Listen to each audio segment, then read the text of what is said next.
Thank you very much. And yeah, it's true. I've been trying to tell you. I have this book out there, if you'll pardon the advertisement. I have a new book out that I was going to talk about, but you'll just have to buy it. I have an old book, The Palestinian Delusion, The Catastrophic History of the Middle East Peace Process, which is also out there.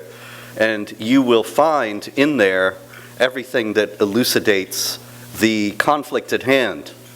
And actually, I took a few notes this morning that are from that book to explain what we're dealing with these days.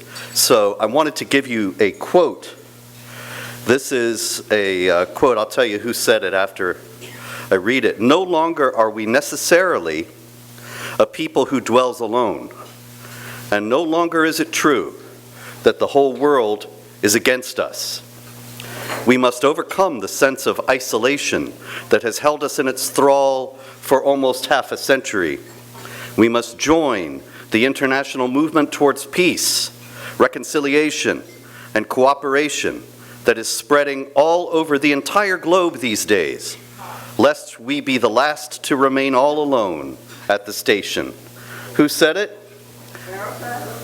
Close. Yitzhak Rabin said it, the Prime Minister of Israel in 1992, as he was about to conclude the Oslo Accords with Yasser Arafat. Now, I submit that that is a quote, a statement that is diametrically opposed to the spirit of another Prime Minister of Israel. As a matter of fact, Yitzhak Rabin's predecessor in his first term as Prime Minister, Golda Meir, who said very famously, if we have a choice between being dead and pitied and being alive with a bad image, we'd rather be alive and have the bad image. Now, what Yitzhak Rabin was saying and what happened at the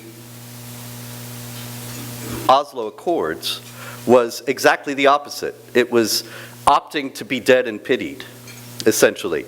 But what he was doing was obviously not that explicitly. He was saying, we have to join the international community and not be isolated anymore and join the international movement towards peace. Now, what is the fallacy in what he was saying? It is that it was not because of Israel's actions that Israel was isolated and not part of the international movement towards peace. What we have are fundamentally opposed views of the world that cannot possibly be reconciled. And one of them is the idea that the world is progressing in a positive direction, and that it's kind of an inevitable progression, which is a Marxist idea, toward a wonderful culmination of a society that is completely at peace and equitable and just. And that's the Marxist idea. You have to spill a lot of blood to get there, but ultimately you get to the dictatorship of the proletariat, and then the state fades away, and there's true communism, and everything is okay. Now, if you believe that, then you believe that you can sit down with anyone and settle your problems. But then you come up against people who believe in something else. And so I give you a quotation from the Quran, the holy book of Islam, which speaks about Abraham. And you might think, isn't that nice that it speaks about Abraham? See, we're all Abrahamic faiths, Judaism, Christianity, and Islam, and we all have Abraham in common. He is our common father, and we are all his children, and we can build bridges on that basis. And if you think that sounds fatuous, you're right, except that's what George W. Bush said, and Barack Obama, and certainly Joe Biden in his more lucid moments. And there is no dissenting voice, essentially, from the idea that we can build the same kind of common ground that Yitzhak Rabin was talking about on the basis of the shared the shared areas of our three religious faiths. However, when you look at Abraham in the Quran, it tells you in chapter 3, verse 67, that Abraham was neither a Jew nor a Christian. Abraham was a Muslim. Now, you might wonder, how is it that Abraham could be a Muslim when Abraham lived hundreds and hundreds of years before Muhammad? Well, the Islamic scheme, in the Islamic understanding, the original religion of all the prophets was Islam. Abraham taught Islam, Moses taught Islam, they were all Muslims. John the Baptist taught Islam, Jesus taught Islam. Every last one of them was a Muslim. And then what happened? They had bad followers, and their bad followers twisted their teachings to create what we know of as Judaism and Christianity. So they are false, twisted, hijacked versions of the original Islamic teachings of the prophets. So while the Judeo-Christian tradition is full of leaders who will say we have this wonderful Abrahamic faith commonality, the vision of Abraham in Islam is rejectionist in an absolute sense. And that is, we are the true children of Abraham and you all are not. And what does that mean in practice? There's another passage, chapter 60, verse 4, and it has Abraham telling his father, because remember, Abraham's a Muslim, and his father is not. His father is a polytheist. And so Abraham says, there has arisen hostility and hatred between us forever, until you believe in Allah alone. So there has arisen hostility and hatred between us forever until you believe in Allah alone. Think about that and compare that to, we must join the international movement towards peace. How are you going to do that when you have some people who think there is hostility and hatred between us forever because you do not share the religion that I do, that I have? And so the fundamental mistake of all of the policy of Israel toward its own defense and the United States in alliance with Israel since the 1970s has been to discount even the possibility that there could be people in the world who actually think that there is an insurmountable hostility and hatred. That there is a hostility and hatred that is divinely commanded that cannot ever be ended because it comes from God. And so there is absolutely no way you can sit down at a table and come to some kind of reconciliation, peace, and cooperation that will allow both groups to live in peace. You have hostility and hatred forever. Now, what is the chief state, aside from Hamas and Hezbollah and Palestinian Islamic Jihad and all the rest of them, what is the main state that is against Israel today? Iran. Now, that in itself ought to give you the understanding right away that all the analysis you hear about this conflict from the State Department and from the United Nations and from everybody else on the planet, except me, is wrong, is the fact that Iran is Israel's chief enemy. Why? Because look on a map. How does Israel threaten Iran? Why on earth would Iran, which has been where it is for thousands of years and does not have a border with Israel, how is it threatened by this tiny Jewish state that is several nations away? You've got Syria, and you've got Jordan, and you've got Lebanon in between, essentially, kind of in between, in the neighborhood. So, why on earth does Iran have such hostility and hatred towards Israel? Because Iran is an Islamic republic. When Iran was not an Islamic republic, it was not hostile towards Israel. When Iran was ruled by the Shah, the Ayatollah Khomeini was trying to overthrow the Shah in the 1960s and 70s. And the Ayatollah Khomeini said an interesting thing. He said, Israel does not want the Quran to be in this country. Israel does not want the rules of Islam to be in this country.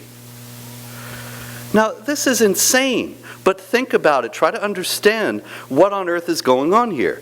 Why would Khomeini blame Israel when he's got the Shah right there who has westernized his country and secularized it and de-emphasized Islam in the Quran? Why would Khomeini reach out and say it's Israel's fault? Because the Shah, for whatever else he was still a Muslim.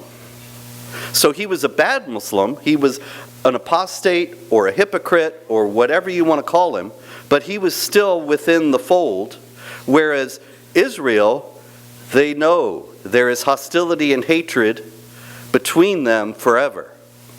And so if there is a country that is trying to destroy Islam in Iran, well, it's got to be Israel. Because after all, there's another passage of the Quran, chapter 5, verse 82, which says that you will find that those who have the greatest hatred for you are the Jews. In other words, the Jews are specified in the Quran as the foremost enemies of the Muslims. So Ayatollah Khomeini is trying to figure out what happened to my wonderful Islamic Iran. Why is it not Islamic anymore? Oh, it's Israel's fault. Well, who else? They're the worst enemies of the Muslims. There's hostility and hatred between them and the Muslims forever. And so that's that. As far as he's concerned, that is enough for Israel to be responsible for the Shah's regime, and then for Israel to become the foremost enemy of Khomeini's regime. It all has to do with Islam. There is no other explanation for it. You cannot say, well, Israel stole Iran's land. Well, Israel has colonized and oppressed Iran. Israel has done this or that. No, the only reason why Iran cares about what's happening or allegedly happening with the Palestinians is because of Islam. Because of the solidarity of the Islamic Ummah, the worldwide Islamic community. Now, this is extremely dangerous also because Iran is a Shiite state. There are Sunnis and there are Shiites. The Sunnis are about 85 to 90% of the Muslims in the world. The Shiites are Iran. And Bahrain, which Iran claims as the 15th province of Iran, and Iraq, which is 55% Shiite. And then there's 10% Shiites in Saudi Arabia, and Shiites in Lebanon. But primarily, you have Iran in a world of Sunnis that is essentially hostile to it. But the Iranians have ambitions. They would like to overcome the Sunnis and become the leaders of the Islamic world. And how could they do that when they're so vastly outnumbered? Well, they're working on it. They have Iraq now, which, as I said, has a Shiite majority. For years, the Syrian regime was a client state of Iran. Now that's a little bit in flux. The Assad regime is Alawite. Alawites are an offshoot of Shiite Islam. The Iranians are Twelver Shiites. That's the main form of Shiites, but there are a lot of different Shiites. And the Alawites are a Shiite group that is about 12% of Syria, but they rule the country. And they are propped up by the support from Iran, although the relations have been straining lately. Then you have Hezbollah in Lebanon, which is a wholly owned and operated subsidiary of the Islamic Republic of Iran. And then you have Hamas and Palestinian Islamic Jihad that are Sunni, that Iran is funding. And if you look at a map, you're getting to have this entire, a kind of crescent, as it were, of Shiite hegemony that could result in the Shiites, if they destroy Israel, which of course they want to do, becoming the foremost Islamic power in the world, far surpassing all the Sunni states, and overcoming any challenge from Egypt or Saudi Arabia or Turkey to be the leader of the Islamic world, because they're the ones who destroyed Israel. And when they're playing this game, it's very dangerous because of Shiite theology.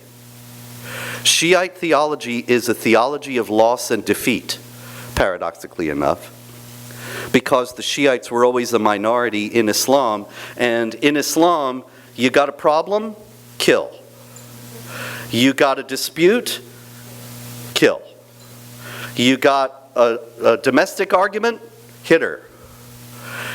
Violence is the key to the whole thing. You have a problem, you solve it by violence.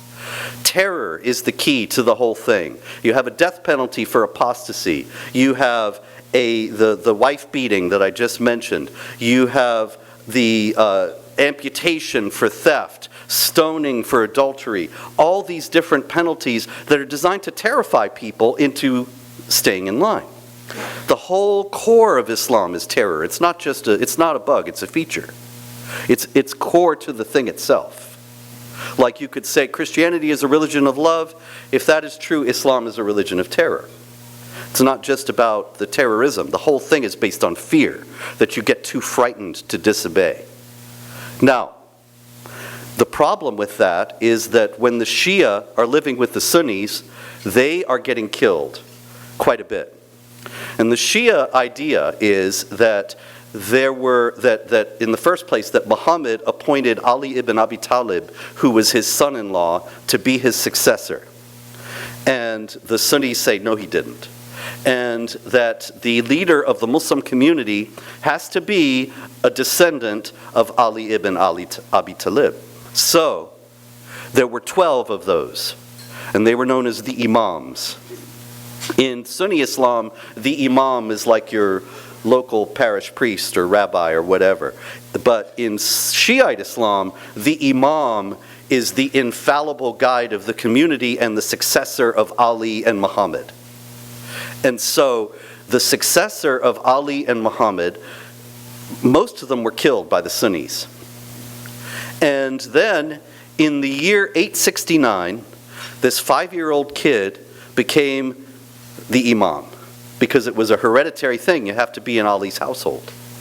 So, in 874, he disappeared. He was probably murdered by the Sunnis, but nobody knows. He vanished. And the Shiite idea is that he's still alive. He could be here. And he's hiding until the day when the Muslims are persecuted more fiercely than they have ever been persecuted before. And then he will reappear. And this is something that is fervently believed by the hierarchy of the Islamic Republic of Iran. Now, what if you have this idea? And by the way, when he comes back, he's going to save everything. He's the savior figure. The 12th Imam, the hidden Imam, he's going to, just wait, When he gets here, you're all going to get it. And then the world will be at peace, because everybody will be dead or Shiite. So, they're waiting for this consummation of all things that's going to come from this 5-year-old who's going to come back and lay waste and establish the victory of the Shiites. But he's only going to come back when you are in a persecution that is more severe than you have ever endured before, you the Muslims. So, what could that be? A nuclear strike. What if, for example, the Islamic Republic of Iran sends nukes to Israel and Israel retaliates? The president of Iran from 1989 to 97, Ali Akbar Hashemi Rafsanjani, he said, application of a nuclear bomb would not leave anything in Israel, but the same thing would just produce damages in the Muslim world. In other words, we can take this. We don't care. How could he say that he wouldn't mind? It would just produce damage. Damage, he's talking about 10 to 15 million people dead in Iran. How could he say, oh, that's okay, we could endure that, because that would bring the kid back. The 12th Imam would return because the Muslims are so persecuted. Mahmoud Ahmadinejad, another former president of Iran, used to go to this well where the hidden Imam was hiding, and he would talk to him. And I say that to tell you how seriously this is all taken. It may sound crazy, but this is believed very fervently by the people who are in charge in Iran. And so, if they send a nuclear bomb to Israel, then what they envision is that Israel will be destroyed, Iran will be victorious, the Sunni states will have to accept the hegemony of Iran over the world, over the Islamic world, and then they will be able to proceed to wage jihad against the rest of the world in order to bring it under the hegemony of Islam as well. Because ultimately this is a maximalist vision. I expect you likely are aware of that, but I'll just make sure. Chapter 8, verse 39 of the Quran says, "Fight them until persecution is no more, and the religion is all for Allah." So see, if you fight them until persecution is no more, well, that's not so bad. Then if we just stop persecuting them, then everything will be okay. But then there's the second part of the passage, and religion is all for Allah. So if there's any religion that's not for Allah in the world, they got to keep fighting. And so this is the fundamental fallacy in what Yitzhak Rabin said, that we must join the international movement towards peace, reconciliation, and cooperation that is spreading all over the entire globe these days. It ain't. It wasn't then, and it isn't now. There was never a movement for peace, reconciliation, and cooperation in the Islamic world. It was always about subjugation, submission, and the Islamic hegemony. And this brings us to the even larger picture, that what we have here is an enormous struggle between collectivism and the dignity of the individual. Collectivism is Marxist as well as Islamic. In Islam, this is why they love each other. In Islam, you have to join the ummah, and the rights of the ummah are much more important than your individual life. We see this all the time. I have stories at Jihad Watch on this practically every day. Brothers kill sister for not wearing hijab. Now, how could they do that? How could they value her adherence to Islam more than her life itself, such that her life is absolutely worthless if she doesn't adhere to Islam, because it's all about the collective. You're either in the Islamic group or you're absolutely worthless, and your life is forfeit. You have to conform to all, and people have often noted that there's a great deal of hypocrisy in the Islamic world because of the death penalty for apostasy and because of the stifling social order. There's a lot that goes on behind closed doors, particularly in Iran.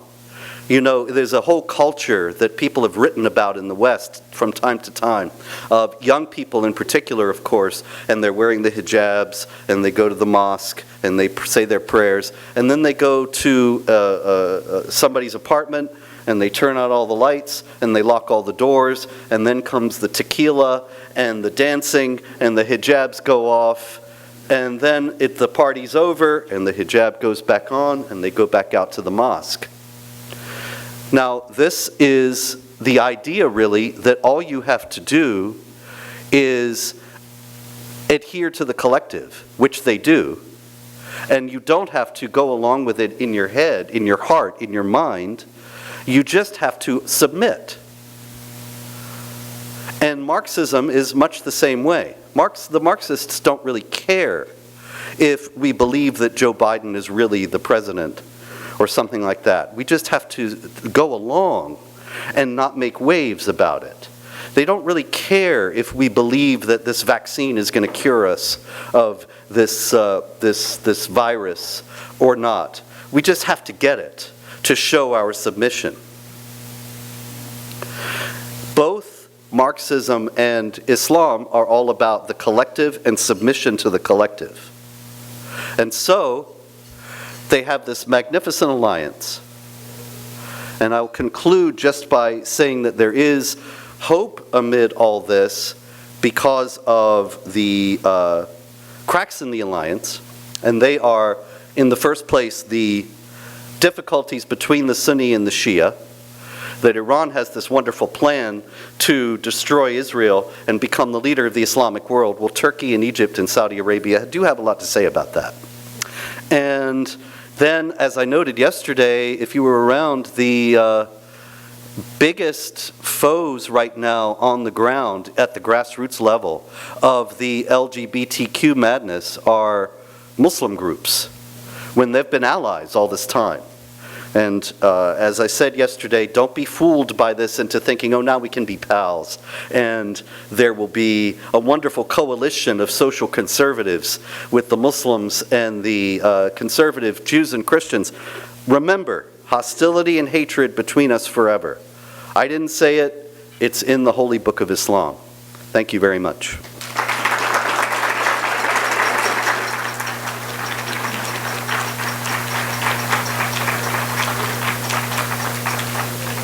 So, questions, comments, death fatwas?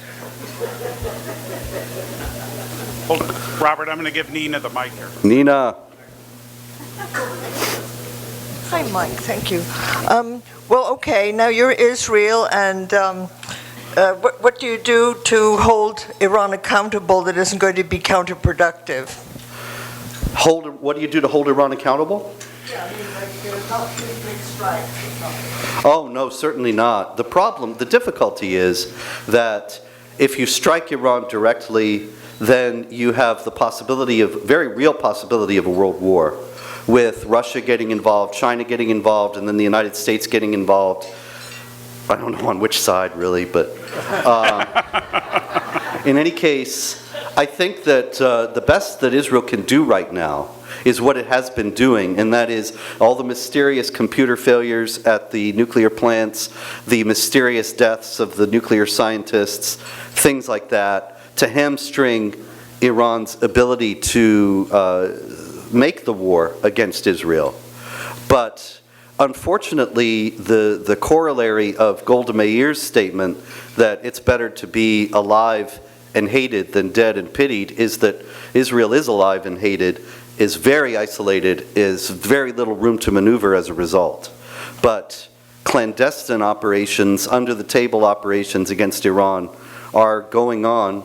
It does appear to be the case, and that's altogether to be applauded. Robert, right here. Two quick questions. One, would you care to venture the role of Pakistan in the Islamic puzzle? Of course, they're mortal enemies with India. India has a lot to say. China, the Muslims, if they think they're going to take care of the world or dominate, they have two big problems, China and India. And they knew not to fool around with the Mongols. They didn't try to go that far east. And so they got a big problem if they want to go that way. And the one statement I'll make is I think China will put the brakes on Iran, because China doesn't want to go to war with the United States right now. If Iran pushes this to the point China has to get involved, we may have to respond, and if we respond, we have to go with the knockout punch, and that's nuclear war. Yes. And they don't want it, because why would you want to go to war with the United States if you know the United States is imploding? I think it's actually, unfortunately, it's a great time to go to war with the United States, because what are the troops going to do? Hit them with their purse? But anyway, the question about China, it's very complicated because China is working to create a web of alliances with the Belt and Road Initiative all across Asia.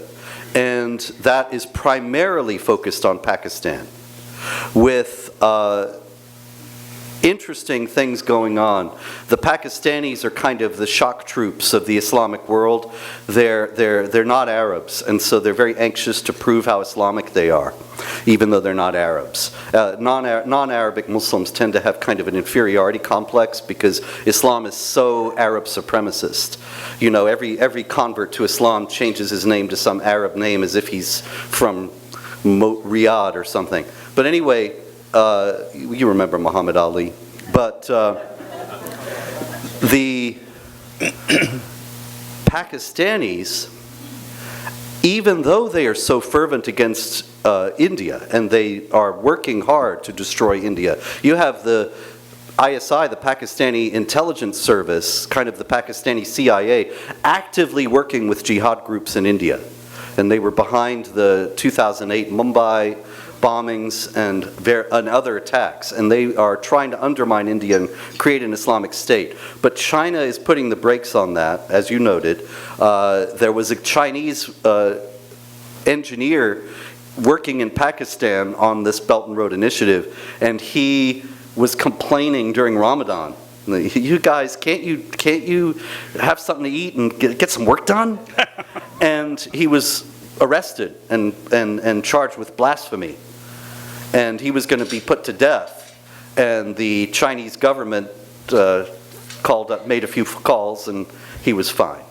And so China is indeed putting the brakes on this at this point. At the same time, we don't know when they are going to think it is opportune to hit the United States. It's probably a matter of when and not if. And so they are building alliances with Islamic countries in Central Asia, and ultimately we're going to be seeing the results of that. Oh, Evelyn, no, I got the mic. I heard an IDF spokesman say about a week ago that what Hamas has done is against Islam.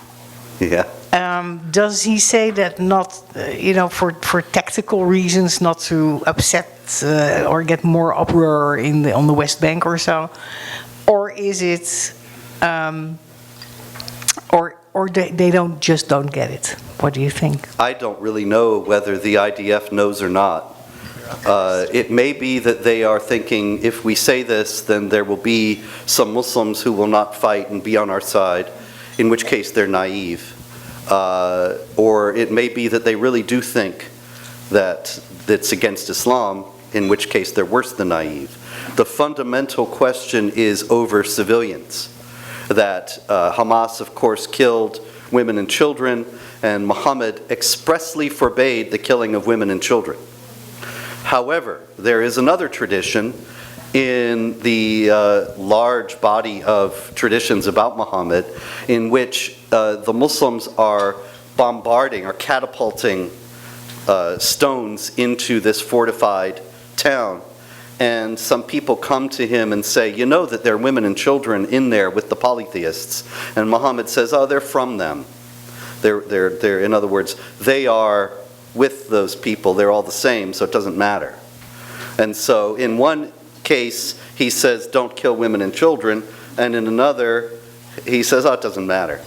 And so that's the problem with Islamic tradition. It's full of contradictions because it's really all fiction. And there was no Muhammad. He didn't say anything. And when the Muhammad myth started to be constructed, he is made to say whatever faction wants him to say to support their own position. So when you have two different factions with differing views, then he says both things. And that's all through Islamic tradition, but this is one of the foremost instances of it, where he disapproves of killing civilians and then approves it. And generally, Islamic authorities like Zarqawi, the former head of Al-Qaeda in Iraq, way back in like 2005 or 6, he justified the killing of civilians by Al-Qaeda on the basis of the fact that they were essentially collateral damage, that they were not being aimed at. Now, of course, you could say in Israel, well, they were being targeted. You had people paragliding into a music festival and killing people who were having a good time there. And that you can justify by the oft-repeated rhetoric about how there are no civilians in Israel. They're all combatants because they are on this stolen land and the land belongs to Islam, etc., etc., etc. In other words, there are endless justifications for this in Islam, and it's irresponsible of the IDF either to not know or to dissemble about that fact. There are indeed arguments that say that it's against Islam, but we're not really seeing any Muslims standing up now and saying it's against Islam, are we? We're only seeing demonstrations in favor of Hamas all over the world. And nary a one saying, gee, that's terrible, you shouldn't have done that, it's against Islam. In every case like this, it's always the non-Muslims saying it's against Islam. We should instead listen to what they're saying. Yes, I have a question. With the current administration, do you feel that the level of infiltration of jihadists or even just Muslims is having an effect and a continuing effect on the U.S. pulling the leash back on Israel in their attempts to defend their country over and over again? Very much so.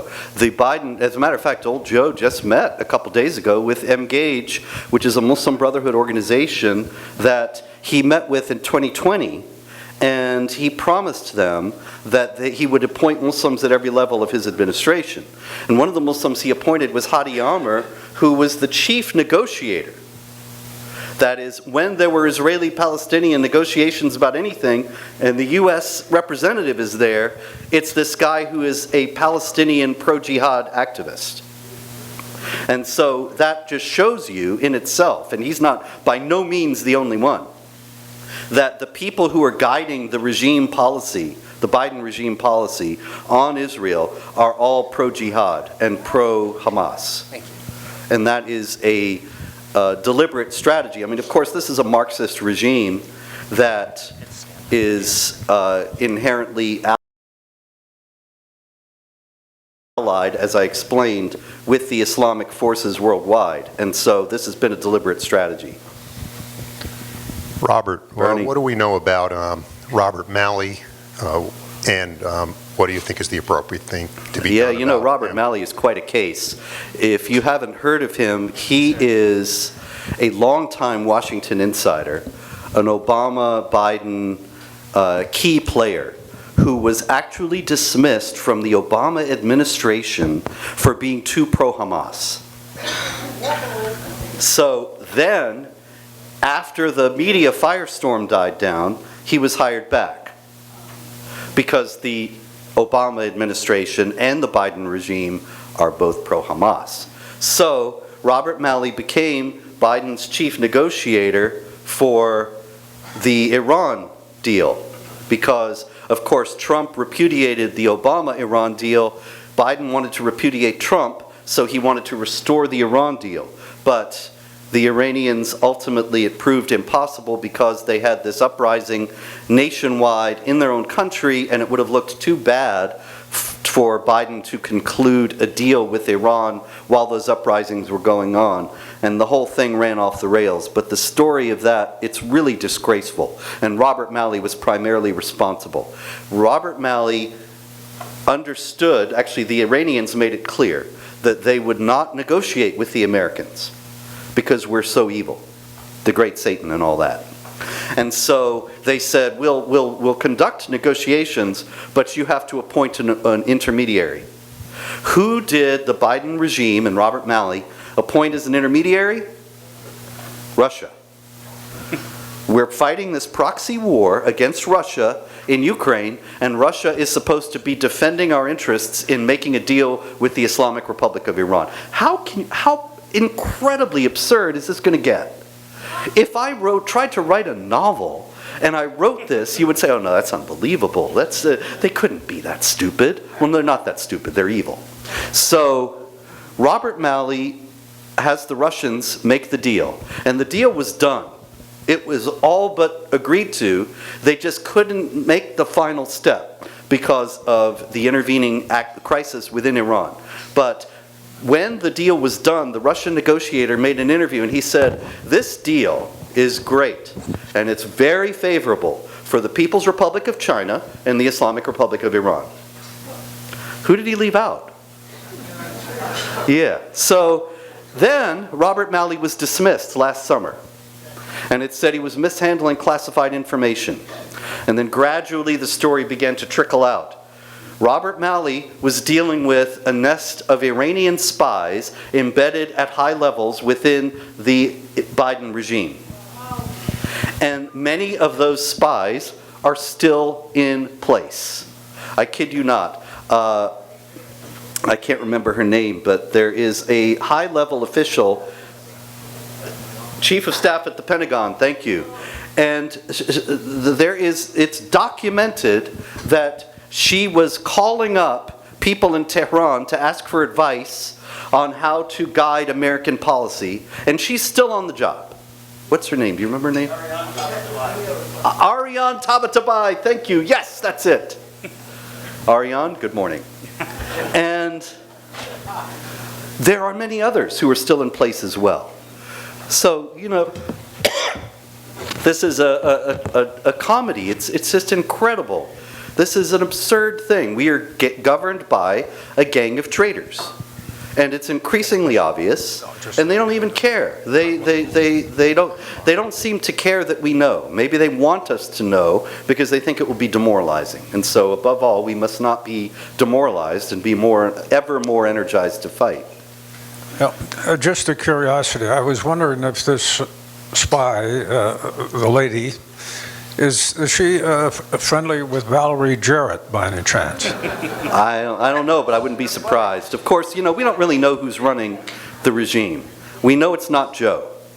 And we know that Barack Obama told Stephen Colbert in 2017, I think it was, that he would love to have a third term on the sly, in the basement in his sweats, talking to the president through an earpiece. And I think, well, has anybody checked Joe's ear?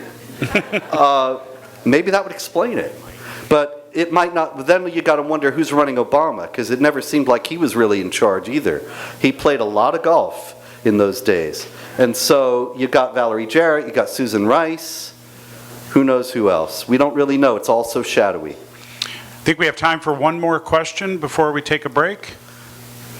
Nope. Okay. Oh. Not a question, just a comment. I think I mentioned to Mr. Spencer the other day with